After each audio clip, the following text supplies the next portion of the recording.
దేవునికి స్తోత్రం. గడిచిన వారము దేవుని సన్నిధిలో దేవుడు మనతో మాట్లాడిన అంశం అందరికీ తెలిసిందే. భర్తిమై అనండి చెప్పాలి. ఈరోజు దేవుడు ఆత్మీయ దృష్టి, ఆ భర్తిమై 2 పార్ట్ 2 మనం చెప్పాను. భర్తిమై రెండో భాగం వచ్చే వారం చెప్తానండి. గడిచిన వారం అవునా? గడిచిన వారము భర్తిమై ఎంతమంది విన్నారు? భర్తిమై గురించి విన్నారా? గడిచిన వారం భర్తిమై గురించి. ఎవరా భర్తిమై? ఎవరా భర్తిమై? గుడ్డి భిక్షగాడు అనండి. గుడ్డి భిక్షగాడు భర్తిమై. వాడు దేవుని సన్నిధిలో సూపు పొందుకోవడానికి దేవుని సన్నిధిని పరిగెత్తుకుని వెళ్ళాడు. వాని యొక్క బట్ట పాడవేసి అన్న అంశంపై మనం తీసుకున్నాం. చాలా అద్భుతమైన రీతిలో దేవుడు మనతో మాట్లాడాడు. ఈరోజు కూడా ఆత్మీయ భర్తిమైలు చాలామంది ఉన్నారు మన సంఘంలోనేంటి, క్రైస్తవ సంఘాల్లో ఆత్మీయ భర్తిమైలు అనండి.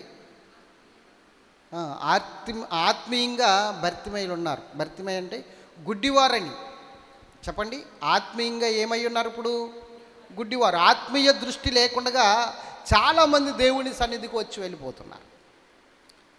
మరి యేసయ్య సన్నిధికి వచ్చిన తర్వాత మనము ఆత్మీయ దృష్టి అనేది ఒకటి ఉంది, దాన్ని పొందుకోవాలి.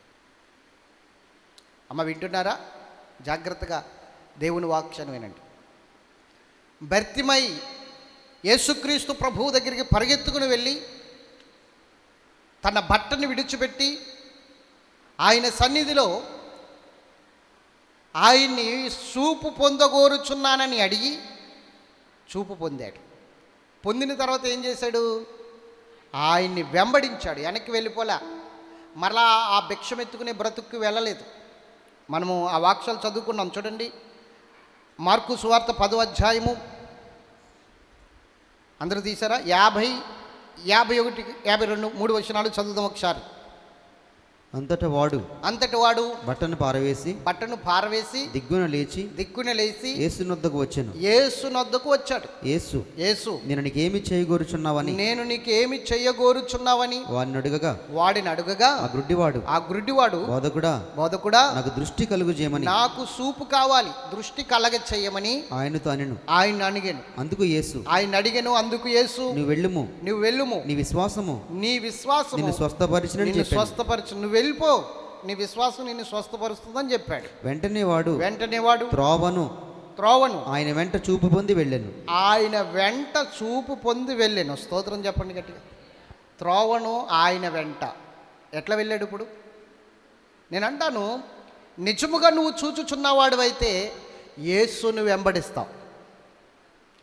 నిజముగా నువ్వు చూపు పొందినవాడు అయితే దేవుని సన్నిధికి వచ్చిన తర్వాత నిజముగా ఆ గుడ్డివాడైన ఆ భర్తిమై చూపు పొందుకున్న తర్వాత వాడు మరలా ఆ భిక్షమెత్తుకోవడానికి వెళ్ళలేదు. వాడు వాడి పాత బ్రతుకు కోసము ఆలోచించలేదు. ఇప్పుడు ఏం చెయ్యాలి? నువ్వు వెళ్ళు, నీ విశ్వాసం నిన్ను స్వస్థపరుస్తుంది, నువ్వు పో అన్నప్పుడు ఆ భర్తిమై ఏం చేశాడంటే యేసుని వెంబడిస్తూ వెళ్ళి చూపు పొందాడట. నిజంగా చెప్తున్నాను, ఈ రోజున నువ్వు చూపు పొందిన వాడివైతే యేసుని వెంబడిస్తావు. ఈ రోజున యేసు మార్గాల్లో నడుస్తావు. యేసు సత్యమైన బోధను నువ్వు అంగీకరిస్తావు. ఆ సత్యమైన బోధ నీకు అర్థమవుతుంది. ఆయన యొక్క ప్రత్యక్షతలు నీకు కనబడతాయి. ఈరోజు ఆత్మీయంగా చాలామంది భర్తిమైలు ఉన్నారు సంఘాల్లో, దేవుని సంఘాల్లో. ఎందుకంటే దేవుని సన్నిధిలో ఆయనకి చోటు ఇవ్వక, ఆయన్ని ప్రార్థించక, పాపమనే బట్టను విడిచిపెట్టక, ఆ పాపపు బురదలోనే తొరులిపోతూ, ఆ పాపపు బ్రతుకునే మరలా పులుముకుంటూ, దేవుని సన్నిధికి వచ్చినా మరలా మనము యథాప్రకారంగానే మన జీవితాన్ని కొనసాగిస్తూ, యథాప్రకారంగానే నడుస్తూ ముందుకు వెళ్తున్నాం కనుకే మనం ఆయన్ని వెంబడించలేకపోతున్నాం. ఆయన వెనకాల వెళ్ళలేకపోతున్నాం. యేసుక్రీస్తు ప్రభువారు కొంతమంది చేపలు పట్టుకుంటున్న వారిని చూసి అన్నాడు, మీరు నన్ను వెంబడించండి, మనుషులను బట్టి జాలర్లుగా చేస్తానన్నాడు. ఎప్పుడు ప్రమోషన్ వస్తుందో తెలుసా? ఆయన్ని వెంబడించిన తర్వాత. వీళ్ళు కేవలం చేపలు పట్టువారుగా ఉన్నారు, కానీ ఎప్పుడు వారిని మనుషులు బట్టి జాలరుగా చేస్తానన్నాడు? ముందు నన్ను వెంబడించండి, నన్ను వెంబడిస్తే అప్పుడు మనుషులు బట్టి జాలరులుగా చేస్తానన్నాడు. ఇప్పుడు నువ్వు చూపు పొంది యేసుక్రీస్తుని వెంబడిస్తే ఖచ్చితంగా దేవుడు నెక్స్ట్ పొజిషన్లోనికి నేను తీసుకెళ్తాడు. అది నెక్స్ట్ లెవెల్, అద్భుతంగా ఉంటుంది. అది ఎవరు ఊహించలేరన్నమాట. అంత అద్భుతమైన ఉన్నతమైన స్థితిని దేవుడు నీకు ఇస్తాడు. ఎందుకంటే నువ్వు ఎప్పుడైతే చూపు పొందుకున్నావో, ఎప్పుడైతే నువ్వు ఆ కన్ను దృష్టిని బట్టి యేసుక్రీస్తు ప్రభువుని విశ్వసించి ఆయన్ని వెంబడిస్తున్నావో, అప్పుడు ఆయన నీకు ఏమేమి సిద్ధపరిచాడు అవన్నీ నువ్వు చూసేస్తావు. అవన్నీ నీకు అర్థమైపోతాయి. దేవుడు నీకేం దాశించాడో, ఏం సిద్ధపరిచి ఉంచాడో, ఎలాంటి పరిస్థితుల్లో నువ్వు పడకుండా నిన్ను నువ్వు ఎలా భద్రపరుచుకోవాలో, నిన్ను నువ్వు ఎలా కాపాడుకోవాలో, నిన్ను నువ్వు ఎలా సేవ్ చేసుకోవాలో, నీ కుటుంబాన్ని ఎలా కట్టుకోవాలో అంతా నీకు అర్థమైపోతుంది. ఎందుకంటే ఆత్మీయ దృష్టి నీకుంటుంది కాబట్టి. యేసయ్య దగ్గరికి వచ్చిన తర్వాత ఈ కళ్ళు పని చేయకూడదు, ఈ చెవులు పని చేయకూడదు. అర్థమవుతుందా? మనకున్న మానవ స్వభావము లాంటి మనసు పని చేయకూడదు. ఎందుకంటే దేవుడు మనకి ఏమేమి అనుగ్రహించాడో అవి కంటికి కనబడలేదు, ఈ చెవికి వినబడలేదు, మనుషుని హృదయానికి అవి అగోచరంగా ఉన్నాయి. కాబట్టి మానవ హృదయంతో నువ్వు రాకూడదు, మానవ తలంపులతో నువ్వు రాకూడదు, మానవ ఉద్దేశాలతో నువ్వు రాకూడదు. మరి అట్లా రాకూడదంటే ఆత్మీయంగా నీవు మరో ఒక విశేషమైన వ్యక్తిగా నువ్వు మారాలి. ఎట్లా మారాలి? ఆత్మీయ స్థితిలో నువ్వు మారవలసిన వ్యక్తిగా ఉన్నావు. అందుకని కొత్త మనసు రావాలి. కొత్త మనసు వస్తే కొత్త ఆలోచనలు వస్తాయి, కొత్త మనసు వస్తే కొత్త తలంపులు వస్తాయి, కొత్త మనసు వస్తే కొత్త జ్ఞానం వస్తుంది. అది దేవుడు అనుగ్రహించిందే. దేవునికి స్తోత్రం చెప్పండి. 5 గుడ్డివారు, కొంతమంది గుడ్డివారు ఏనుగుని చూడాలని కోరిక కలిగి ఏనుగు దగ్గరికి వెళ్ళారట. దేన్ని చూడాలని చెప్పండి? కొంతమంది గుడ్డివారు ఉన్నారు, వాళ్ళు ఏనుగుని చూడాలనుకున్నారు. మరో ఏనుగుని చూద్దామరా అనుకున్నారు. వీళ్ళకి చూపు ఉందా? సరే, వెళ్ళి ఒకడు తొండం పట్టుకున్నాడు. వాడికి ఏం కనిపించింది? తొండం. ఇలా తడిమి చూస్తున్నాడు. చూస్తుంటే వాడు అన్నాడు, ఒరే ఏనుగంటే ఏం కాదా, పెద్ద గొట్టం అన్నాడు. అంటాడు. ఏమన్నాడు? ఆ తొండమును చూసి ఏనుగంటే ఏమీ కాదు, అదొక పెద్ద గొట్టం అన్నాడట. ఇంకొకటి మరలా ఏనుగుని వెనక భాగం అంటే తోకను పట్టుకున్నాడు. అరే నువ్వు చెప్పింది తప్పు, ఏనుగంటే గొట్టం కాదు, ఏనుగంటే చీపురు గట్ట అంటున్నాడట వీడు. ఏమంటున్నాడు? ఏనుగంటే చీపురు గట్ట అంటున్నాడు వీడు. ఇంకొకడు వెళ్ళాడు, చెవులు పట్టుకున్నాడు. చెవులు పట్టుకుని అంటున్నాడు, అరే చీపురు గట్ట కాదు, గొట్టము కాదు, పెద్ద శాటహే అంటున్నాడట. దేవునికి మహిమ కలుగును గాక. ఏమంటున్నాడు వీడు? ఇంకొకడు కాళ్ళు పట్టుకున్నాడు. ఈ పక్కన కాలు, ఆ పక్కన కాలు పట్టుకుని చూస్తున్నాడు. వాడు అంటున్నాడట, మీరు చెప్పిందంతా తప్పే, ఏనుగంటే పెద్ద తంబం అన్నాడంటాడు. వీళ్ళకి నలుగురికి 4 రకాలుగా ఏనుగు అర్థమైంది. ఎందుకు? ఏనుగంటే ఏమిటి వీళ్ళకి తెలీదు, గుడ్డివారు కదా. వాడికేమో చెవులే వేనుగు అనుకుంటున్నాడు, వాడికేమో తోకే వేనుగు అనుకుంటున్నాడు, వీడు తొండం వేనుగు అనుకుంటున్నాడు, వీడి కాళ్ళు వేనుగు అనుకుంటున్నాడు. నలుగురికి 4 రకాలుగా అర్థమైంది. ఈరోజు పరిశుద్ధ గ్రంథాన్ని చదువుతున్నప్పుడు ఒక్కొక్కరికి ఒక్కొక్క రకంగా అర్థమవుతుంది. ఏమిటి? దేనికోసం అలా అర్థమవుతుంది? నువ్వు ఆత్మీయ గుడ్డివాడిగా ఉన్నావు కాబట్టి. ఆత్మీయ గుడ్డివాడిగా ఉన్నప్పుడు నీకు పరిశుద్ధ గ్రంథములో ఉన్న ఆ సత్యము, ఉన్నతమైన స్థితి నీకు అర్థం కాదు. అది నీవు ఎలాగో నడుచుకోవాలనుకుంటే అలాగే నీకు అర్థమవుతుంది. కానీ దేవుడు నీ కన్నులు తెరిచినప్పుడు దేవుని యొక్క ఆత్మీయ స్థితి అంతా నీకు అర్థమవుతుంది. ఆ గుడ్డివాడిలాగానే నువ్వు ఏనుగుని తడుముతున్నట్లుగా బైబిల్ను తడుముతున్నావు, వాక్యాలను తడుముతున్నావు, కానీ నీకేం అర్థం కాదు.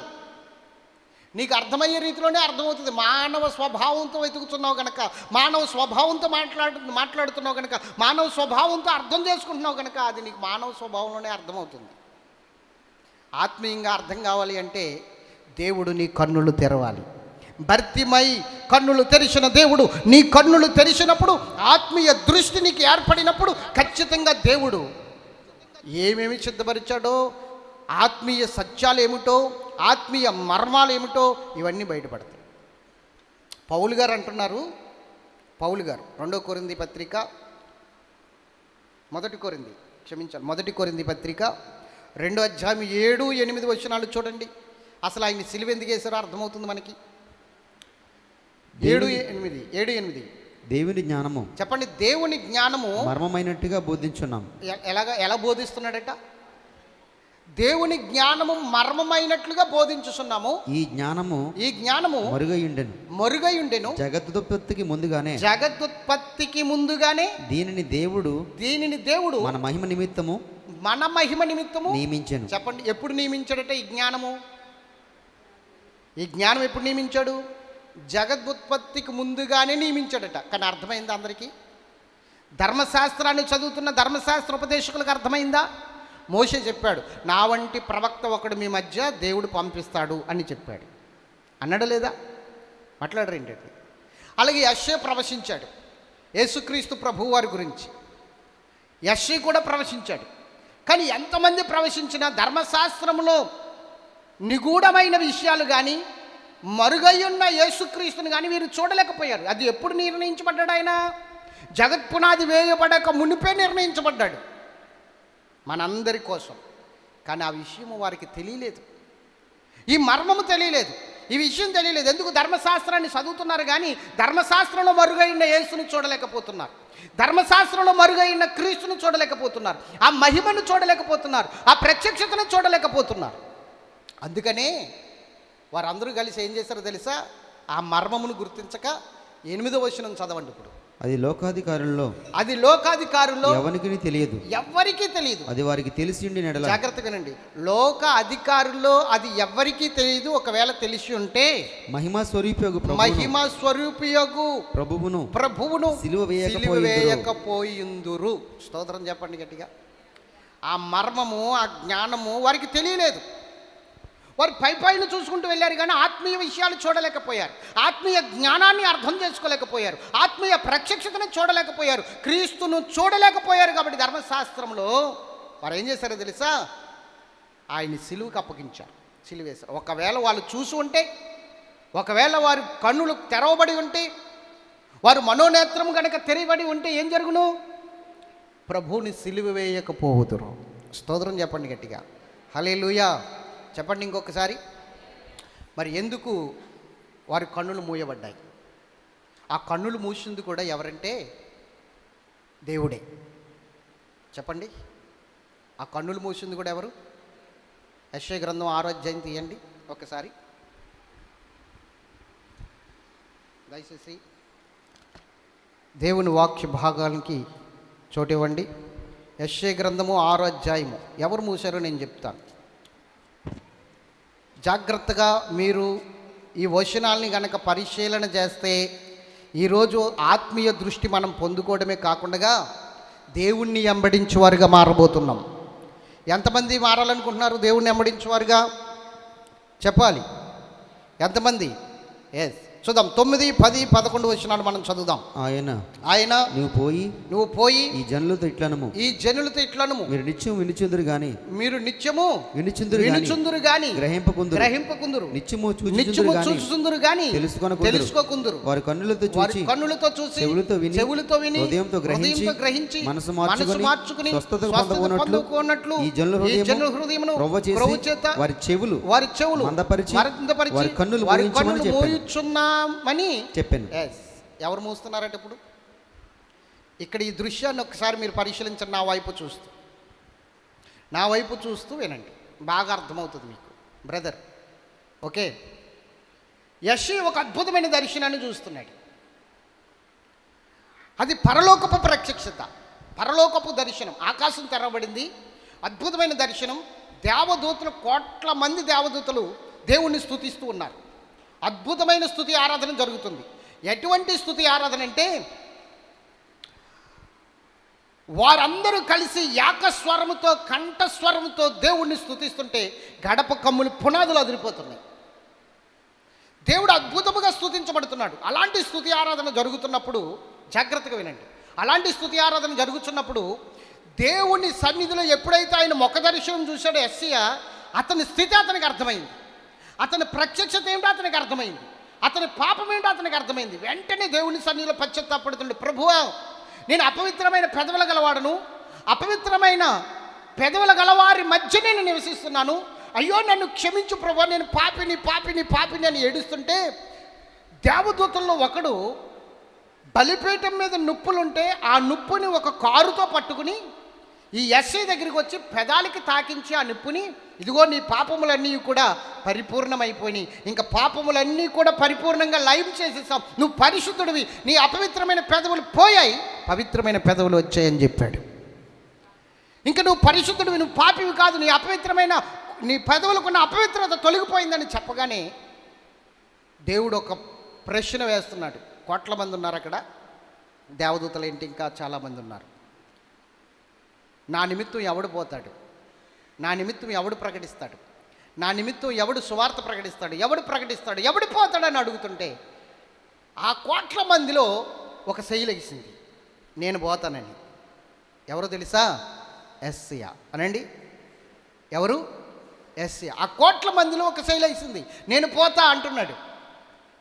అయితే వెళ్ళి వారితో ఇలాగ చెప్పు, నువ్వు ప్రకటించు, నువ్వు సువార్త ప్రకటించు, కానీ వారి కన్నులు మూయబడతాయి, వారి చెవులు మూయబడతాయి, వారి హృదయం కొవ్వు చేత మూయబడుతుంది. దేవునికి మహిమ కలుగును గాక. చెప్పండి ఇంకొకసారి.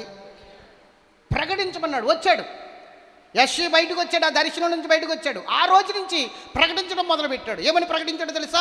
ఏలయనగా మనకు శిశువు పుట్టెను, కుమారుడు మనకి అనుగ్రహించబడును. ఇలాంటి ప్రకటనలు చేస్తున్నాడు, ఇలాంటి ప్రవచనాలు ఇస్తున్నాడు. వింటున్నారా? అర్థమవుతుందా? రైట్.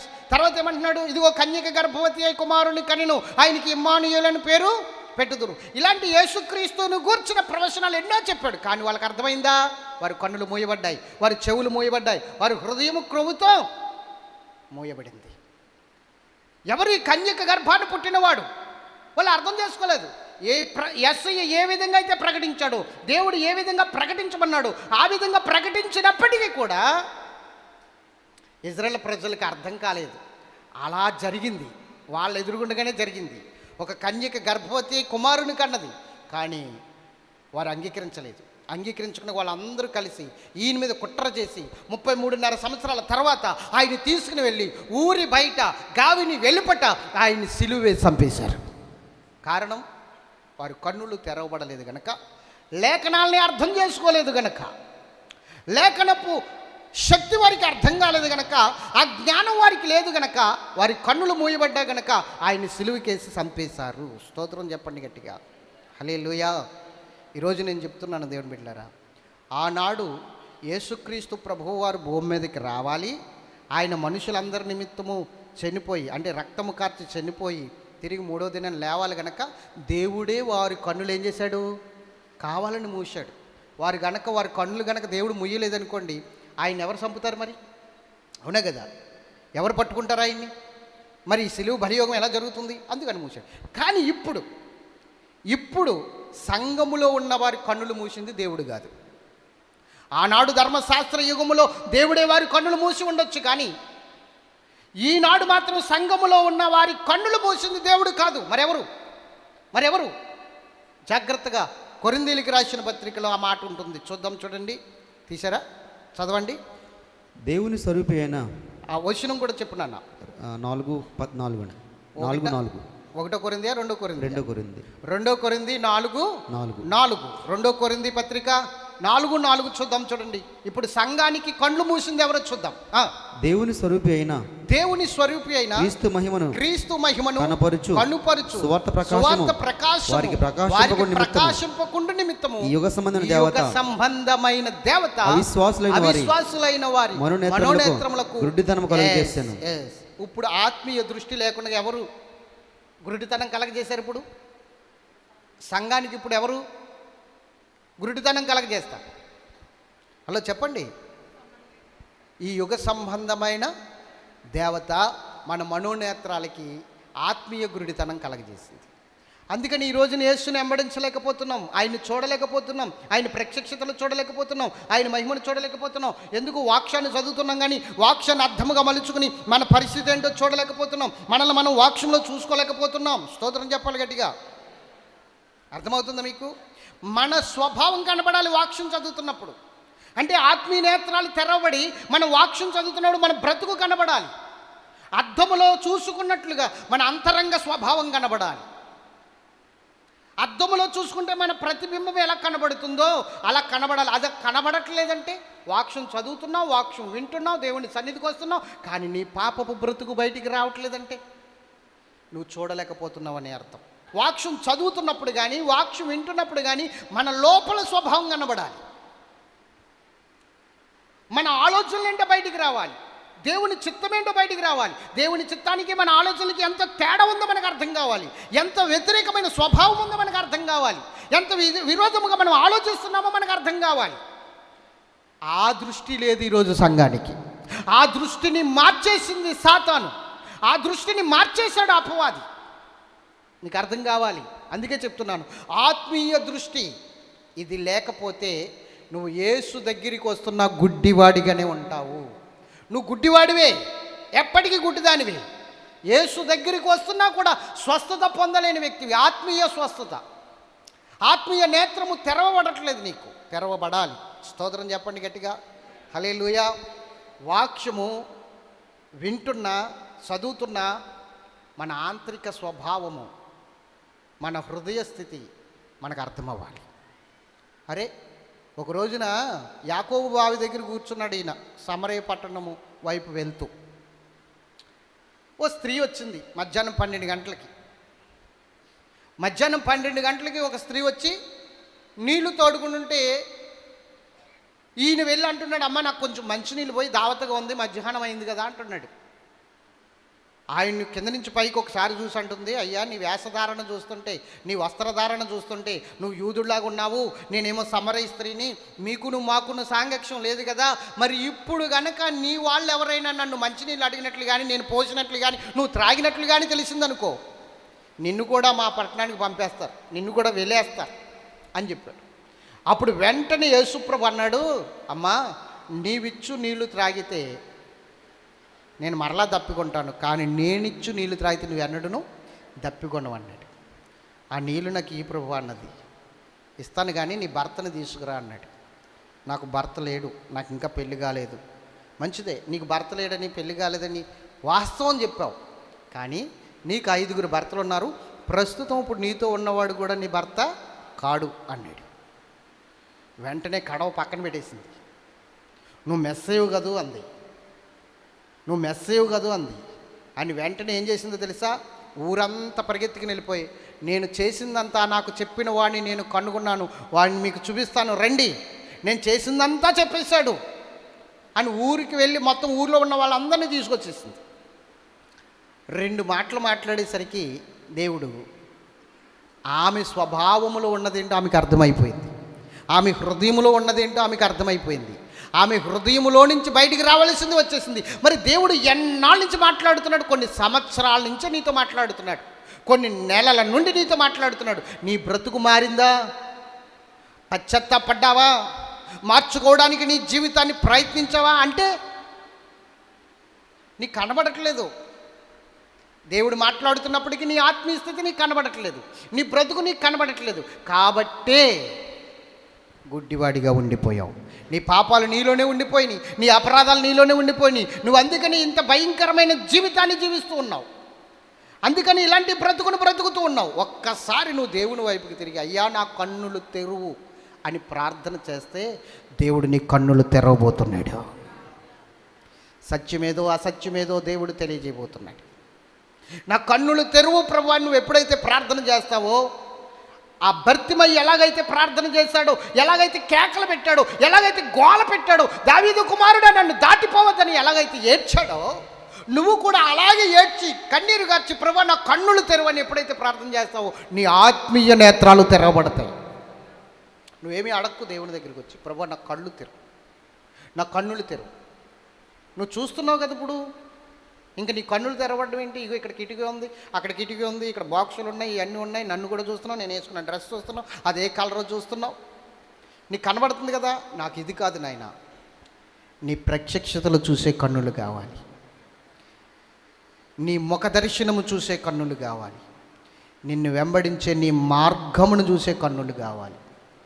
భర్తిమై ఏ విధంగా అయితే చూపు పొంది దృష్టి పొంది నిన్ను వెంబడించాడో అలాగే నేను ఆత్మీయ దృష్టి పొంది నిన్ను వెంబడించాలి. ఈరోజు నిన్ను వెంబడించలేకపోవడానికి కారణం నిన్ను నేను చూడలేకపోతున్నాను, నిన్ను నేను వెంబడించలేకపోవడానికి కారణం, నీ మార్గంలో నడవలేకపోవడానికి కారణం, నీ సాక్షిగా జీవించలేకపోవడానికి కారణం నేను నిన్ను చూడలేకపోతున్నాను. ఆ దృష్టి లేకపోవడం వలని స్తోత్రం చెప్పండి గట్టిగా, హల్లెలూయా. ఇంకొకసారి చెప్పండి. ఎప్పుడు కూడా నువ్వు ఎప్పుడైతే ఈ ఆత్మీయ దృష్టిని పొందుకుంటావో అప్పుడు నీ జీవితంలో ఎలాంటి శోధన వచ్చినా కూడా దానికి ఎదురెళ్తావు. శోధన వస్తే ఏం చేస్తావు? పారిపోవు. కష్టం వస్తే పారిపోవు. ఆత్మీయ దృష్టిని నువ్వు పొందుకున్నప్పుడు శోధనకి ఎదురెళ్తావు. శోధనకి ఎదురెళ్తావు. ఇప్పుడు నీలో బలం ఉందనుకోండి, శక్తి ఉందనుకోండి, ఎవరైనా నేను ఏదైనా చేయడానికి వస్తే ఏం చేస్తావు? ఎదుర్కొంటావా లేదా? ఆ బలం లేకపోతేనే నువ్వేం చేస్తావు? వెళ్ళి దాక్కుంటావు, వెళ్ళిపోతావు, నాకెందుకు వచ్చిన గొడవలే అని వెనక్కి తగ్గుతావు, అవునే కదా. అలాగే బ్రతికున్న చేప ఏం చేస్తుందో తెలుసా? ఏటికి ఎదురీదుతుంది, తన బలమంతా ఉపయోగిస్తుంది. నీరు వస్తున్నప్పుడు ఆ చేప కూడా ఇలాగే వెళ్తుంది, నీరు ఎట్టిపోతుందో అటుపోతుంది, సులువుగా ఉంటుంది కదా ప్రయాణం అనుకుని. దాని గమ్యం ఏమిటి? ఇటు. వాటర్ ఎలా వస్తుంది? ఇలా వస్తుంది. ఇప్పుడు ఇది ఇలా వెళ్ళాలి అంటే ఎదురు వెళ్ళాలి. వాటర్ వస్తున్నప్పుడు చేప ఎదురు వెళ్ళడం అంటే, ఎదురు ఈదడం అంటే ఎంత కష్టమో తెలుసా? దాన్ని ఎదురీత అంటారు. ఏమంటారు? ఎదురీత. వాటర్ వస్తున్నప్పుడు దానికి ఎదురు వెళ్ళడం చాలా కష్టమైన పరిస్థితి. కానీ బ్రతికి ఉన్న చేప ఎప్పుడు కూడా ఎదురు ఈదుతుంది. చచ్చిపోయిన చేప ఏం చేస్తుందంటే ఎటు ఓడిగా నీరు పారితే అటే కొట్టుకుపోతుంది. ఈరోజు నువ్వు ఆత్మీయతలో చచ్చిపోయావనుకో, శోధనకు భయపడతావు, కష్టానికి భయపడతావు, ఇబ్బందికి భయపడతావు, ప్రతి దానికి భయం భయం భయం భయం. నువ్వు ఆత్మీయతలో జీవిస్తున్నవాడు అనుకో, ఇంక ఎప్పటికీ కూడా భయం లేకుండా ఎదురు వెళ్తావు ఆ శోధనను ఎదుర్కోవడానికి, ఆ కష్టాన్ని ఎదుర్కోవడానికి. ఎందుకో తెలుసా? నువ్వు చూస్తున్నావు కాబట్టి. దీనికి ఒక అద్భుతమైన ఉపమానం చెప్పొచ్చు బైబిల్లోంచి తీసుకుని. సౌలు సైన్యం అంతా కూడా సతికిలు పడ్డది గొలియాతును చూసి. భయపడ్డారు వాళ్ళు. ఏం కోల్పోయారు? వాళ్ళంతా? ఆత్మీయ దృష్టి కోల్పోయారు, ఆత్మీయ స్థితి కోల్పోయారు. అందుకని ఎవరిని చూస్తున్నారు ఇప్పుడు వాళ్ళు? గొలియాతుని మాత్రమే చూస్తున్నారు. కాబట్టి గొలియాతుని చూసి అమ్మో, వాడి కండలు చూసి మాకు భయమేస్తుంది, వాడి కత్తి చూసి మాకు భయమేస్తుంది, వాడి వెనకాల వాడు చేస్తున్న ఆ సవాలు చూసి మాకు భయమేస్తుంది, వాడు చాలా యుద్ధ వీరుడు, మేము వెళ్ళలేం, మేము చేయలేమని సైన్యం వెనక్కి అడుగేసింది. సౌలు కూడా వెనక్కి అడుగేశాడు. డేరా లోపలికి వెళ్ళి ఎలా చంపాలో, ఏ విధంగా చంపాలని ప్లాన్ చేసుకుంటూ, ఎవడైతే వాడిని చంపుతాడో వాడికి అర్ధరాజ్యం ఇస్తాను, నా కుమార్తెని ఇచ్చి పెళ్లి చేస్తానని కూడా ఒక గొప్ప విషయం సాటించేశాడు. ఏం చేయాలి? ఎవరు ఎదురుకు రావట్లేదు, వాడిని చూసి భయపడుతున్నారు, అందరు భయపడుతున్నారు. ఈలోగా ఒక పిల్లవాడు వచ్చాడు, బాలుడు. అతని పేరేంటి? దావీదు వచ్చాడు. చిన్న పిల్లోడు, బాలుడు అని రాయబడింది.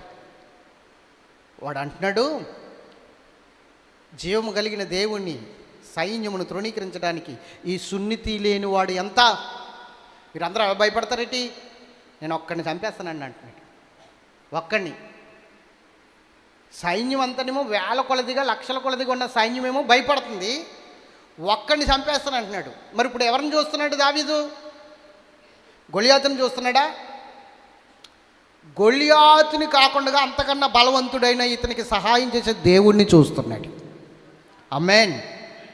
అంటే దావీదుకి చూసే కన్నులు ఉన్నాయి, కానీ రాజు సైన్యానికి చూసే కన్నులు లేవు. కాబట్టి శోధనను చూస్తున్నారు. ఈరోజు నువ్వు ఆత్మీయ దృష్టి లేనివాడు అయితే ఎదురు వెళ్ళలేవు, దాక్కుంటావు, ప్రతి సమస్యకి దాక్కుంటావు, నాకెందుకు వచ్చిన గొడవలే అనుకుంటావు. కానీ ఎప్పుడైతే దేవుని వైపు నువ్వు చూస్తావో, ఆ చూపు పొందుకుంటావో, ఆ శోధన తప్పించుకునే మార్గం కూడా నీకు కనబడుతుంది, ఆ శోధన ఎదిరించే శక్తి నీకు ఇవ్వబడుతుంది. ఎంతమందికి అర్థమవుతుంది? అర్థమవుతుందా లేదా చెప్పాలి. అర్థమవుతుందా లేదా? ఇప్పుడు దావీదు వెళ్ళి ఒక్క రాడుతో వాడిని చంపేశాడు, ఒక్క రాడుతో పడగొట్టాడు. వాడి చేతిలో ఉన్న కత్తిని తీసుకొచ్చి తల నరికేశాడు. అంటే ఆయుధం కూడా లేకుండా వెళ్ళాడంటే ఎంతగా దేవుని శక్తిని చూశాడో చూడండి. అక్కడ ఎంతగా దేవుని శక్తిని చూశాడు అంటే ఆ కన్నులు నీకు ఇవ్వబడాలి, ఆ కన్నులు నీకు ఇవ్వబడాలి. స్తోత్రం చెప్పండి గట్టిగా. ఆ కన్నులు నీకు ఇవ్వబడకపోతే వేస్ట్ అండి. ఇంకా మీకు ఏ విషయంలోని సహాయం అందదు. మీరు చూడలేరు. చూడలేనప్పుడు ఎలా యుద్ధం చేయగలుగురు, ఎలా పోరాడగలుగురు, ఎలా సాధించగలుగురు, ఎలా జయించగలుగురు? దేవునికి స్తోత్రం చెప్పండి. హల్లెలూయా. ఏం చేయాలో అర్థం కావట్లేదు బ్రదర్, ఏం చేయాలో అర్థం కావట్లేదండి, ఈ సమస్యలో ఏం చేయాలో అర్థం కావట్లేదు, ఈ కష్టంలో ఏం చేయాలో అర్థం కావట్లేదని చాలామంది ఏం చేస్తారంటే భయపడిపోతుంటారు. కొంతమంది ఆత్మహత్యలు చేసుకుంటున్నారు. కారణం ఏంటో తెలుసా? యేసయ్య చూపించే ఆ కార్యాలను చూడలేక. నేను ఒకటే విషయం చెప్తాను చూడండి. కొరింథీయులకు రాసిన మొదటి పత్రిక 2వ అధ్యాయము 10-11 వచనాలు చదవండి. మనకైతే దేవుడు వాటిని తన ఆత్మ వలన బయలుపరిచినాడు. ఆ ఆత్మ అన్నిటినీ 9వ వచనం చదవండి ఒకసారి. 9వ వచనం. దేవుడు ఇందును గూర్చి దేవుడు తను ప్రేమించు వారి కొరకు ఏమి సిద్ధపరిచెనో కంటికి కనబడలేదు. చెప్పండి. దేవుడు తాను ప్రేమిస్తున్నాడు అన్నవారు, అంటే నన్ను ఆయన ప్రేమిస్తున్నాడు అన్నవారు చేతులు పైకెత్తండి. నిజంగా మిమ్మల్ని ప్రేమిస్తున్నాడా? అయితే మీకోసం సిద్ధపరిచినవి ఉన్నాయి లేవా? మాట్లాడరే. నేను నా బిడ్డలను ప్రేమించాననుకోండి, వారి కోసం నేను ఏమైనా సిద్ధపరుస్తానే లేదా?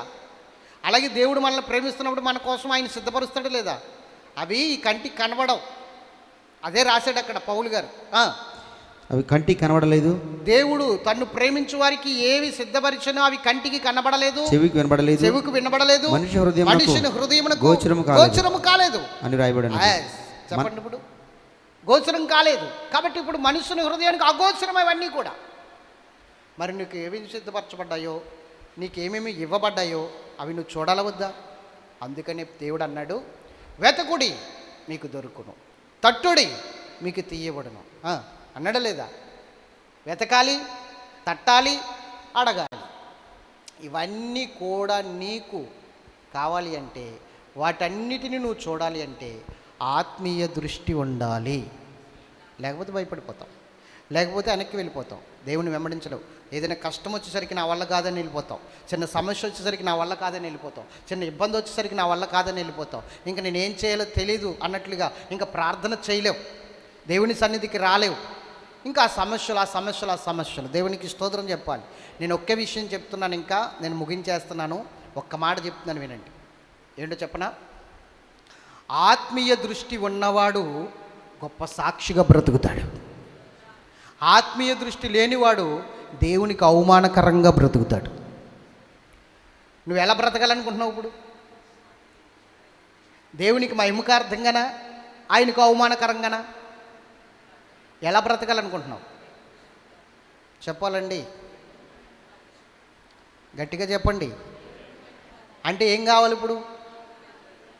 ఆత్మీయ దృష్టి అనండి, చెప్పాలి. అంటే దేవునికి మహిమకార్థంగా బ్రతకాలంటే ఏం కావాలి? ఆత్మీయ దృష్టి. ఎలాగా? ఇది పొందుకుంటే దేవునికి మహిమకార్థంగా ఎలా బ్రతుకుతాం? ఒక్క విషయం చెప్తాను. ఒకవేళ ఆత్మీయ దృష్టి లేకపోతే దేవునికి అవమానకరంగా ఎలా మారిపోతాం?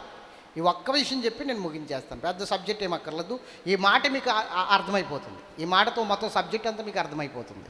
దేవునికి మహిమ కలుగును గాక. హల్లెలూయా. మనము ఆత్మీయ దృష్టి పొందుకుని దేవుని వెంబడిస్తున్నాం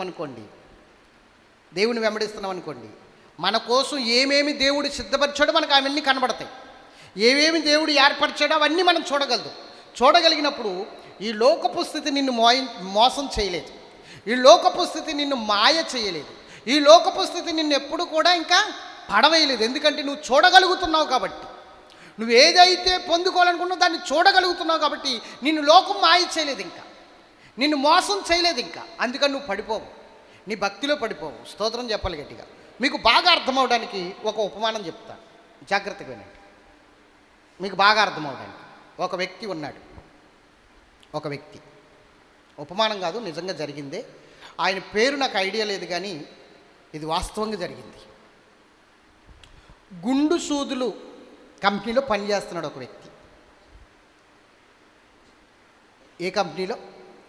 గుండు సూదులు. అతడు క్రైస్తవుడు. అయితే ఆదివారం కూడా దేవుని సన్నిధికి వెళ్ళడానికి సెలవు పెట్టేస్తున్నాడు. ఆదివారం సెలవు లేదు అతని కంపెనీకి, ఆదివారము సెలవు లేదు. అయితే ఆదివారం సెలవు పెడుతున్నప్పటికీ కూడా ఆ ఓనర్ ఇతను కోప్పడుతున్నాడు కానీ పట్టించుకుంటలేదు. పోనీ వారానికి ఒక రోజే కదా అన్నట్లుగా. ఒకసారి ఏం జరిగిందంటే ఉపవాస కూడికలు కూడా జరుగుతున్నాయి వాళ్ళ సంఘంలో. ఎన్ని రోజులు? దగ్గర 7 రోజులు ఉపవాస కూటాలు. 7 రోజులు సెలవు పెట్టేశాడు ఈయన. ఎన్ని రోజులు?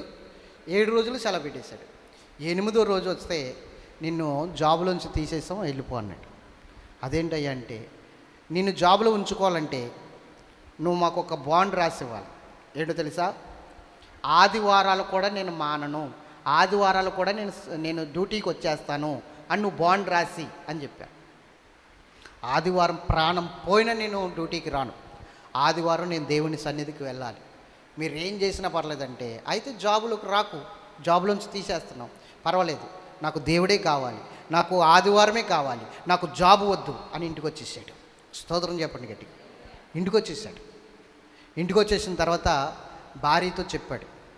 భార్యతో చెప్తే కొంచెం వేదన అనిపిస్తుంది, కొంచెం శోధన అనిపిస్తుంది. భార్య అంటుంది, ఎందుకు మీరు బాధపడుతున్నారు, ఎందుకు మీరు దుఃఖపడుతున్నారు?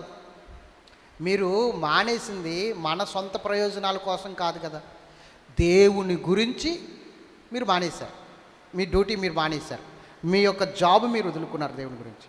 ఆయన మనకి ఏం సిద్ధపరిచాడో అది మనకి ఇవ్వడానికి ఇది చేశాడు. మనకి సిద్ధపరిచింది మనకి అందించడానికి చేశాడు. మనకు దొరికిందే శాశ్వతము కాదు, మనకు దొరికిందే పండగ కాదు. దేవుడు ఏదో చేయాలనుకున్నప్పుడే ఇలాంటివి జరుగుతాయి. కాబట్టి దేవుడు ఏదో చేయబోతున్నాడు, ఏదో ఇవ్వబోతున్నాడు, నిరీక్షిందాం అంటే చూస్తున్నారన్నమాట వీళ్ళు. స్తోత్రం చెప్పాలి గట్టిగా. ఖచ్చితంగా దేవుడు మనల్ని సిగ్గుపరచడు, ఏదో అద్భుతం చేస్తాడు అన్నట్లుగా ఈ భార్య అతన్ని ధైర్యపరిచింది. వెంటనే అతడు కూడా ఆ యొక్క ఆలోచన విడిచిపెట్టేసి పక్కన ఖాళీ స్థలం ఉంటే, తోట ఉంటే, కూరగాయలు ఏదైనా మొక్కలు వేద్దామని చెప్పేసి, కూరగాయలు విత్తనం వేద్దామని చెప్పేసి బాగు చేస్తుంటే అనుకోకుండా అతని కాల్లో గుండుసూది గుచ్చుకుపోయింది. ఏం గుచ్చుకుంది చెప్పాలి అంటే, అతను పనిచేసే కంపెనీలోంచి ఎప్పుడో ఇతను కూడా వచ్చేసింది. అది ఎప్పుడో వచ్చేసింది, అది వస్తాయి కదా అలాగా. ఆ గుండుసూది వచ్చి గుచ్చుకుపోయింది. కాళ్ళు గుచ్చుకుపోయేసరికి చాలా బాధపడ్డాడు. మెల్లిగా దాన్ని తీసేసరికి రక్తం వస్తుంది. ఆ గుండె సూదిని పట్టుకున్నాడు, ఆ రక్తంతో ఉన్న గుండె సూదిని పట్టుకుని చూస్తున్నాడు. దేవుడు ఒక అద్భుతమైన ఆలోచన ఇస్తున్నాడు అతనికి. ఆ గుండె సూదిని చూస్తుండగానే దేవుడు ఒక అద్భుతమైన ఆలోచన ఇస్తున్నాడు. దీన్ని ఇలా ఓపెన్గా ఉంచకూడదు, దీన్ని ఏదో ఒక రకంగా మనం మలిచి దీన్ని వేరే విధంగా తయారు చేయాలి అని ఆలోచిస్తున్నాడు. ప్రార్థన చేస్తున్నాడు. దేవుడు అతనికి ఒక గొప్ప జ్ఞానం ఇచ్చాడు. స్తోత్రం చెప్పండి గట్టిగా, హల్లెలూయా. దేవుడు గొప్ప జ్ఞానం ఇచ్చాడు. ఆ జ్ఞానంతో అతను ఏం చేశాడంటే, అతని ఫ్రెండ్ దగ్గరికి వెళ్ళాడు. అతని ధనవంతుడు. కొంచెం వెళ్ళి, దేవుడు నాకు ఒక ఆలోచన ఇచ్చాడు, నేను ఒక చిన్న కంపెనీ పెడదాం అనుకుంటున్నాను, నువ్వు నాకు సహాయం చేయగలదువా ధనం విషయం అంటే? ఖచ్చితంగా చేస్తాను, దేవుడు నీకు తోడుగున్నాడు, ఏం చేస్తావో చెయ్యని చెప్పేసి ధన సహాయం చేశాడు. ధన సహాయం చేస్తే ఆ గుండె చూదిని పినిసిగా మార్చాడు. ఇప్పుడు పినిషులు వాడుతున్నాం కదా, గుండు సూదులు పోయి. ఇదివరకు పినిషులు రాని ముందు ఏం పెట్టుకునేవారు? గుండు సూదులే. ఇప్పుడు గుండు సూది పోయి ఏమొచ్చింది? దాన్ని అద్భుతమైన జ్ఞానంతో ఫినిష్గా మార్చి ఫినిషిల్ కంపెనీ పెట్టాడు. ఈరోజు గొప్ప కోట్ల రూపాయలు సంపాదించాడు. ఆయన పేరు నాకు ఐడియా లేదు. ఏమా? Walter Hunt. దేవునికి స్తోత్రం చెప్పండి. కేవలం ఆదివారము రావాలి అన్నందుకు ఆదివారం కోసం అతడు జాబును వదిలిపెట్టాడు, అతని జీవనోపాధిని వదిలిపెట్టాడు. రేపేమిటో పరిస్థితి అని ఆలోచించకుండా కేవలం దేవుని కోసం తన స్థితిని కూడా, తన పరిస్థితిని అంటే వచ్చే రాబడి కూడా వదులుకున్నాడంటే, జాబును వదులుకున్నాడంటే అది ఎలా వదులుకోగలిగాడంటే ఆత్మీయ దృష్టి. దేవుడి కోసం ఏదైతే వదులుతున్నామో దానికి 100 రెట్లు దేవుడు ఇస్తాడన్నది చూడగలిగాడు. కాబట్టి అది పొందుకోగలిగాడు. దేవుడు అన్యాయస్తుడు కాడు. దేవుడు అన్యాయస్తుడు కాడు. దేవునికి మహిమ కలుగును గాక. హల్లెలూయా. అదే మనమైతే అర్థమవుతుందా? ఏయ్, నువ్వు శుక్రవారం ఆదివారం డ్యూటీకి రాకపోతే నేను ఉద్యోగం అయ్యి బాబా అలా కాదండి బాబా, అలా కాదండి బాబా, ఎలా కాదు, అలా కాదండి బాబా, అలా కాదు, అది కాదు, అలా అట్లా నువ్వు నాతో మాట్లాడు. అలా కాదు బాబా, శుక్రవారం మధ్య నుంచి వచ్చేస్తాను. మధ్య నుంచి వచ్చేస్తావా? మధ్య నుంచి వచ్చేస్తాను బాబు, మధ్య నుంచి వచ్చేస్తావా? ఆదివారం మధ్య నుంచి వచ్చేస్తావా? ఒకరోజు దేవుడికి ఇమ్మంటే నువ్వేమన్నా మధ్య నుంచి వచ్చేస్తావా? మధ్యగానం తిన్నంత సులువుగా చెప్పేస్తున్నావు. మధ్య నుంచి వచ్చేస్తాను. దేవునికి మహిమ కలుగును గాక. అర్థం చేసుకోండి. దేవునికి స్తోత్రం చెప్పండి. హల్లెలూయా. ఇంకొకసారి చెప్పండి. వారం చర్చికి రారు, రెండో వారం చర్చికి రారు. ఏమ్మా అంటే అయ్యో చాలా ఇబ్బంది పెట్టేస్తున్నారండి పనికాడ, ప్రార్థన చేయండి. ఇంకో వేరే పని దొరికిలాగా ప్రార్థన చేయాలి. అందాకే దీని దగ్గరికి వెళ్తాడు మాట అంటే వదలడు. అంటే నువ్వెందుకని భయపడిపోతున్నా? ఎందుకు భయపడిపోతున్నా? మన సహోదరుని అడిగాను, శుక్రవారం ఎందుకు రాలేదంటే ఆ శుక్రవారం మానేస్తే నాతో కూడా ఉన్న పనోళ్ళు ఆ రోజు ఖాళీ అయిపోతున్నారు, మన్నాడు వాళ్ళు రావట్లేదని నేను వెళ్తుంటే అందుకని శుక్రవారం కూడా వెళ్ళిపోతున్నానండి అన్నాడు. ఎవరు రావట్లేదని? అతని కింద పని చేసేవాళ్ళు రావట్లేదు. ఇతను శుక్రవారం వెళ్ళకపోతే వాళ్ళు ఖాళీ అయిపోతున్నారు కదా. ఇతని కింద పని చేసేవాళ్ళు శుక్రవారం ఇతను వెళ్ళడు, అతని కింద పని చేసేవాళ్ళు ఖాళీ కదా, ఆ రోజు వెళ్ళరు. వాళ్ళు ఏమవుతున్నారు? మన్నాడు ఈరోజు మనకిడి దెబ్బ వేయడు కాబట్టి రేపొద్దు నీడికి మనం అనుకుని ఏం చేస్తున్నారు? ఆవిడ అందుకని శుక్రవారం ఎవరు దేవుని వదులుకున్నాడా, పన్ను వదులుకున్నాడా? ఏమి లేకపోవడం వల్ల? ఆత్మీయ దృష్టి లేకపోవడం వల్ల. దేవునికి మహిమ కలుగునుగా. ఇదే ఆత్మీయ దృష్టి లేకపోతే దేవునికి అవమానకరంగా నువ్వు ఉంటావు. ఆత్మీయ దృష్టి ఉంటే దేవునికి మహిమకార్థంగా ఉంటావు. నువ్వు ఏం చేస్తున్నావు ఒకసారి చూడు. దేవునికి మహిమకార్థంగా ఉంటే కోట్లకు అధిపతిని చేశాడు ఆ వ్యక్తిని. ఏ వ్యక్తిని? గుండు సూదుల కంపెనీలో పనిచేసేవాడు ఫినిషియల్ కంపెనీకి ఓనర్ అయ్యాడు. అతడు యజమానుడు అయ్యాడు. దేవుడు నీ పట్ల ఏదో సిద్ధం చేసి నీ పట్ల ఏదో అద్భుతం చేయాలనుకున్నప్పుడు నువ్వు ఏదో చేద్దామంటే ఎట్లా కుదురుతుంది? ఒక్కసారి ఆ తెరవమని, కన్నులు తెరవమని, ప్రభా నా కన్నులు తెరువు, అసలు నా పరిస్థితి ఏంటో నాకు చూపించు, నిన్ను వెంబడించే కృప దయచేయి అంటే అప్పుడు జరుగుతుంది. దేవుడేమో ఒకటి చెప్తుంటే నువ్వు ఒకటి చేస్తుంటే ఎట్లాగా? పొత్తు కుదరదు కదా. కుటుంబంలో సమస్యలే కదా, కుటుంబంలో ఇబ్బందులే కదా, మాట కలదు కదా. ఇంకా నీ కుటుంబానికి నీకు మాట ఎక్కడ కలుస్తుంది? కలవదు. దేవుడు ఒకటి చెప్తుంటే నువ్వు ఒకటి చేస్తున్నావు, ఎక్కడ కుదురుతుంది పరిస్థితి? అంతా వేరే. అందుకే అప్పుల్లో మునిగిపోయేవారు చాలామంది ఉన్నారు, సమస్యల్లో మునిగిపోయేవారు చాలామంది ఉన్నారు, బలహీనులు అయిపోయేవారు చాలామంది ఉన్నారు. కారణం దేవుని చిత్తం ఏంటో చూడలేకపోవడం, దేవుని ఉద్దేశం ఏంటో చూడలేకపోవడం. వీళ్ళందరూ ఎవరంటే ఆత్మీయంగా భర్తిమయులు. చెప్పండి, ఆత్మీయ భర్తిమై. వాడు చూపు పొందుకుని యేసుని వెంబడించాడు. నువ్వు చూపు పొందక లోకంలో పడి ఎడుతున్నావు. దేవుని దగ్గరికి వచ్చినా కూడా, దేవుని సన్నిధిలోకి వచ్చినా కూడా ఆ భర్తిమైలాగా నువ్వు కూడా, ఆ భర్తిమై పాత జీవితం నీకు ఉంది. ఇప్పుడు వాడు కొత్త జీవితం పొందుకున్నాడు, కానీ నువ్వు పాత జీవితంలోనే ఉండిపోయావు. నీ బట్టను విడిచిపెట్టలేదు, దేవుణ్ణి వెంబడించడానికి చూపు పొందలేదు, ఆయన వెంబడించట్లేదు. ఇప్పుడు చెప్పండి, మనం అందరం ఆత్మీయ భర్తిమేలం కదా, అవునా కదా? మీరు ఫీల్ అవుతారంటే మనమందరం అని నన్ను కూడా కలుపుకున్నాను. నేనేమి నీతివంతుడి కాదు. దేవునికి మహిమ కలుగునుగా అక్క. చెప్పండి, భర్తిమైలం కాదా? వెనకాల కూర్చున్నవారు చెప్పాలి. మీరు కుర్చీలో కూర్చున్నంత మాత్రాన్ని మీరేమి ఆత్మీయులేం కాదు, మీరు భర్తిమైలే. వీళ్ళు లేడీస్ భర్తిమైలు, వీళ్ళు మగ భర్తిమైలు. దేవునికి మహిమ కలుగునుగా. గుడ్డి వారమై ఉన్నామండి, చూపు పొందని వారమై ఉన్నాం. యేసు దగ్గరికి వచ్చి చూపు పొందకపోతే చాలా భయంకరమైన పరిస్థితి అది. లోకంలో తిరిగినంతసేపు గుడ్డివారమే, కానీ యేసు దగ్గరికి కూడా వచ్చాక కూడా గుడ్డివారిగా ఉండడం ఎంత దౌర్భాగ్యం అది, ఎంత పనికిమాలిన పరిస్థితి అది. మరి ఇప్పుడు అర్థం కావాలా వద్దా? చెప్పండి, మనం భర్తిమైలమా కాదా? పార్ట్ 2 భర్తిమై. ఆత్మీయ దృష్టి కావాలి, ఆత్మీయ జ్ఞానం కావాలి.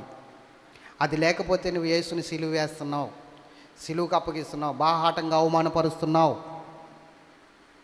ఆత్మీయ జ్ఞానం లేకపోవడం వల్ల, ఆత్మీయ దృష్టి లేకపోవడం వల్ల 6 ధర్మశాస్త్ర ఉపదేశకులు ఎలాగైతే ఆయన సిలువకు అప్పగించారో ఆయన గుర్తుపట్టలేక, ఇప్పటికీ నువ్వు కూడా ఆయన గుర్తుపట్టలేక ఆయన అవమానపరుస్తూ బాహాటంగా వేలన చేస్తూ సిలువ వేస్తూనే ఉన్నావు.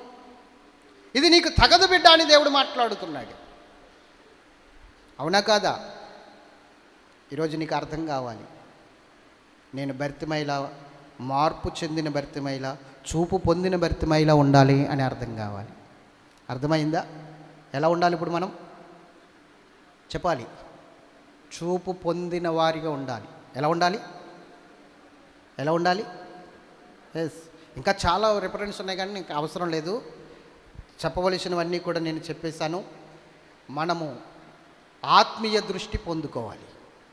ఏం పొందుకోవాలి చెప్పండి?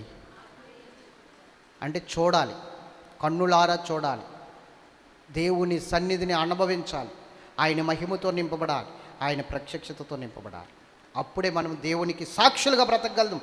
ఆయన్ని క్లిష్ట పరిస్థితుల్లో కూడా ఆయన్ని వెంబడించగలుగుతాం, శోధనలో కూడా ఆయన్ని వెంబడించగలుగుతాం. అంతేగాని నాకు ఇది లేదండి, అది లేదండి, రావడానికి వీలు పడలేదండి, రావడానికి వాహనాలు లేవండి, రావడానికి జేబులో డబ్బులు లేవండి, ఇలా సాకులు చెప్పం. మనం ఇంకా ఏం చెప్తాం చెప్పాలి? ఏం చెప్తాం? దేవుని సన్నిధిలో ఆయన్ని చూస్తే ఎలాంటి పరిస్థితుల్లో అయినా సరే ఇంకా ఆయన్ని వెంబడించే స్థితే ఉంటుంది. దుఃఖము సంతోషకరంగా మారుతుంది. దేవునికి మహిమ కలుగును గాక. హల్లెలూయా చెప్పండి ఇంకొకసారి. హల్లెలూయా. ఎలాంటి స్థితిలోనైనా ఇంక నువ్వు ఆయన్ని విడిచిపెట్టవు. ఇంకా ఎంత దుఃఖంలో ఉన్నా సరే, ఎంత వేదనలో ఉన్నా సరే, ఎంత కష్టంలో ఉన్నా సరే ఆయన వెంబడిస్తూనే ఉంటావు. ఎందుకంటే సత్యం ఏంటో చూసేస్తున్నావు. నువ్వు నీ కళ్ళకు కట్టినట్లుగా కనబడిపోతుంది అక్కడ. ఇంకా నీకు ఏ విషయంలోని కూడా నిన్ను మోసం చేసే స్థితి లేదు. ఆ కన్నులు తెరవబడినప్పుడు, ఇప్పుడు కన్నులు మూసేశాడు కాబట్టి అపవాది మోసంలో ఉన్నావు, మాయలో ఉన్నావు. ఇప్పుడు తెరవబడాలి కన్నులు, ఇప్పుడు తెరవబడాలి. ప్రార్థన చేసుకుందామా? దేవుడు ఈ మాటలు తన వినికిడిలో దీవించునుగాక.